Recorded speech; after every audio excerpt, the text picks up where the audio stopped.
ఒక విషపురుగు ఏం చేస్తుందో ఒక్కసారి చూడండి. ఇట్లాంటి థంబ్నెయిల్స్ పెట్టి తెలంగాణ తీసుకొచ్చిన బాపు కేసీఆర్ గారి వ్యక్తిగత ప్రతిష్ట భంగం కలిగించే విధంగా చేస్తుంది. బురద జల్లే కార్యక్రమాలు చేస్తున్నారు. ఇంకొకటి, అక్కడ పులి ఇక్కడ తోకున్నది అనే కార్యక్రమాలు మొదలుపెట్టిరు. ఏమైతుంది తెలంగాణ రాష్ట్రంలో అంటే, తెలంగాణ రైతన్నలకిచ్చిన, తెలంగాణ రాష్ట్ర ప్రజలకిచ్చిన హామీలకు బురుడి కొట్టించిర్రు, బురదల కలిపిండ్రు, గంగలో దొక్కేసిర్రు. ఇప్పుడు ఒక్కటే పెట్టుకున్నారు, బనకచెర్ల నీళ్లను ఆంధ్రాకు కట్టబెట్టుడు. తెలంగాణలో ఏదైనా టాపిక్ రావాలంటే అది ఫోన్ ట్యాపింగ్ అని ముందట పెట్టి ఓ రోత మాటలు మాట్లాడుకుంటా రోజుకొకడు దీని మీద విషం కక్కుతున్నారు.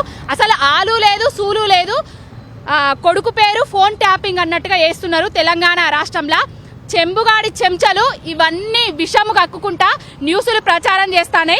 కేసీఆర్ గారి మీద, కేటీఆర్ అన్న మీద, హరీష్ అన్న మీద వ్యక్తిగత ప్రతిష్ట భంగం కలిగించే విధంగా ఎవడన్నా బురద జల్లే కార్యక్రమాలు చేసిండ్రనుకోండి, ఈటికా జవాబ్ పత్తర్సే దెంగే. ఇవాల్టి నుంచి కొడుకులారా ఒక్కొక్కరిని మడత పెట్టి దంచుతాం. ఇవాళ స్టూడియో వల్ల కొట్టిరు కావచ్చు, రేపు మాత్రం మీ ఇళ్లకి వచ్చి చెప్పుల దెబ్బలు మాత్రం పడతారు ఒక్కొక్కడు.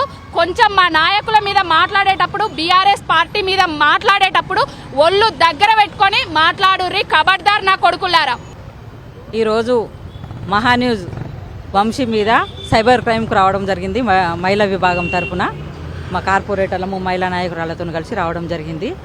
గత కొద్ది రోజులుగా కాకుండా ఫస్ట్ నుంచి కూడా మహాన్యూస్ అనేది ఒక విషపూరితమైన ఛానల్.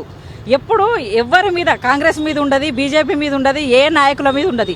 పొద్దున లేస్తే 24 గంటలు రకరకాల చండాలమైన థంబ్నెయిల్స్తోని కేటీఆర్ గారి మీద, కేసీఆర్ గారి మీద, హరీష్ రావు గారి మీద, మరీ ఈ మధ్యలో ఫోన్ ట్యాపింగ్ పెట్టుకొని మొత్తం వ్యూస్ పెంచుకోవడానికి మొత్తం మహాన్యూస్ సంబంధించిన సంపాదన అంతా కేటీఆర్ గారి పేరు పెట్టుకునే చేస్తున్నారు. కేటీఆర్ గారి పేరుతోనే వాళ్ళకు వస్తున్నాయి. చండాలమైన, అసభ్యకరమైన మొత్తం థంబ్నెయిల్స్ పెట్టుకుంటా గలీజ్గా రకరకాలుగా చెప్తున్నాడు వంశీ. మొత్తం విషమంతా కక్కేసుకుంటున్నాడు.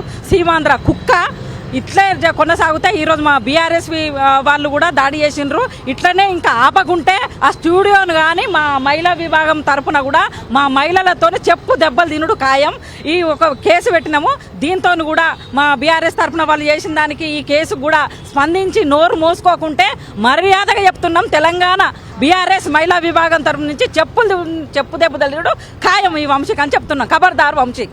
మహాన్యూస్ వాళ్ళు చేసిన వాక్యాల వల్ల మాకు ఆడోళ్ళకు చాలా గలీజ్గా అనిపిస్తుంది. ఏంటంటే ఇది ఒక సిగ్గుచేటు అనిపిస్తలేదు వానికి. మరి అమ్మ కానీ చెల్లె కానీ ఉన్నదో లేదో, మహేష్ కానీ వంశీ గానికి కానీ మరి వాళ్ళు ఒక ఆడవాళ్ళకు ఒక మర్యాద లేకుండా, ఒక రెస్పెక్ట్ లేకుండా ఫోన్ ట్యాపింగ్ అని బ్లాక్మెయిల్ చేసాడు ఒక్కటి పెట్టిండ్రు. వీళ్ళకి ఇదే కాకుండా ఇంకా వేరే పనులు లేవో ఏమో, మా మీదనే ఎగబడుతున్నారు బీఆర్ఎస్ మీద. మొత్తం వీళ్ళది ఇట్లా అయితే ఊకోరు. ఇక ఇప్పటిదాకా వాళ్ళ ఆఫీస్ కాడనే ఉన్నారేమో, మేము ఆడోళ్ళం దిగుతున్నాము. ఇంకోసారి ఫోన్ ట్యాపింగ్ అనే పదం వచ్చి మా బాపు గారి పేరు కానీ, కేసీఆర్ పేరు కానీ, కేటీఆర్ గారి పేరు కానీ వచ్చింది అనుకో, ఇక మేము ఆడోళ్ళమే దిగి చెప్పు దెబ్బలు కొట్టి ఇప్పుడు ఇట్లా ఉంది. రేపటి నుంచి ఇంకా వేరేగా ఉంటుంది, అదేందో చూపిస్తాం కూడా. ఈరోజు ఫోన్ ట్యాపింగ్ అనే ఒక అంశం తీసుకొచ్చి కేటీఆర్ గారిని ఇష్టం వచ్చినట్టు మాట్లాడుతున్న మహాన్యూస్ని మేము చాలా తీవ్రంగా ఖండిస్తున్నాము. ఇదే కాదు, ఇది ఫైనల్గా చెప్తున్నాము. ఇంకోసారి ఇది రిపీట్ అవుతే మాత్రం మహిళలు, బీఆర్ఎస్ పార్టీలో ఉన్న మహిళలందరూ వాళ్ళ స్టూడియో మీద కావచ్చు, వాళ్ళ ఇళ్ల మీదకి వచ్చి మరి చెప్పు తీసుకొని కొనడం మాత్రం ఖచ్చితంగా జరుగుతుంది. సో ఇప్పటికైనా ఇలాంటి చేయడం బంద్ పెట్టేసి గవర్నమెంట్ కూడా అభివృద్ధి మీద కాన్సన్ట్రేట్ చేయాలని మేము కోరుకుంటున్నాము. భారత రాజ్యాంగం, అదేవిధంగా ఇన్ఫర్మేషన్ టెక్నాలజీ యాక్ట్ అనేది క్లియర్గా principles of the natural justice కింద కొన్ని రూల్స్ అనేది క్లియర్గా చెప్పడం జరిగింది.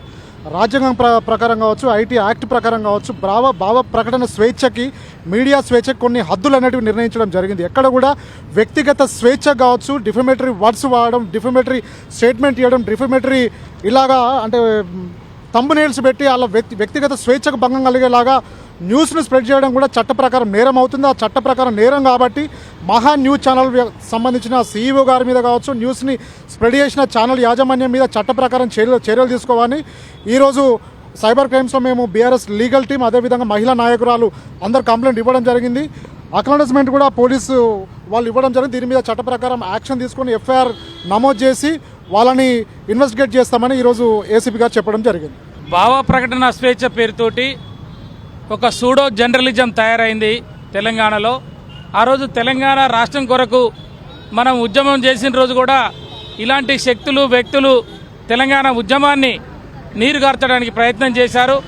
తర్వాత వచ్చిన తెలంగాణలో అభివృద్ధిని కూడా అనేక రకాలుగా మరి పలచన చేయడానికి ప్రయత్నం చేసిన ఈ సీమాంధ్రులు ఈ విషంగక్కే కార్యక్రమంలో కేసీఆర్ గారి నాయకత్వం తెలంగాణనే కాదు భారతదేశమే పొగిడే విధంగా పెరిగినటువంటి రాజకీయ నాయకత్వం కావచ్చు, ఇక్కడ అభివృద్ధిని కావచ్చు, ప్రజలందరూ కూడా మళ్ళీ ఈ ప్రభుత్వానికి వ్యతిరేకంగా కేసీఆర్ని కోరుకుంటున్న సందర్భంలో ఇట్లాంటి తప్పుడు ఫేక్ వార్తలతోటి ఎలాంటి ఆధారాలు లేకుండా డాక్యుమెంటరీ ఎవిడెన్స్ లేకుండా కేవలం వాళ్ళ రేటింగ్ కొరకో లేకపోతే వాళ్ళ బతుకు తెరువు కొరకో ఇతరుల యొక్క కుటుంబాలని కించపరిచే విధంగా వ్యక్తిత్వాల్ని హననం చేసే విధంగా మరి పరువు ప్రతిష్టల్ని భంగం కలిగించే విధంగా తప్పుడు వార్తలు చేస్తున్న ప్రచారం చేస్తున్న మహా న్యూస్ మీద చట్టపరమైన చర్యలు తీసుకోవాలని చెప్పి ఈరోజు కంప్లైంట్ ఇవ్వడం జరిగింది. వాళ్ళు కూడా పరిశీలించి చర్య తీసుకుంటామని తెలియజేశారు.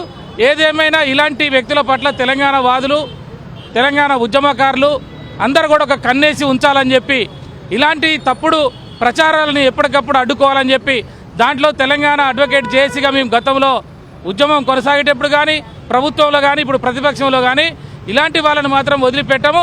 రేపు అవసరం అనుకుంటే కోర్టులో డిఫమేషన్ కేసు వేసి కూడా వాళ్ళని కోర్టుకు ఈడుస్తామని చెప్పేసి కూడా తెలియజేస్తా ఉన్నాం.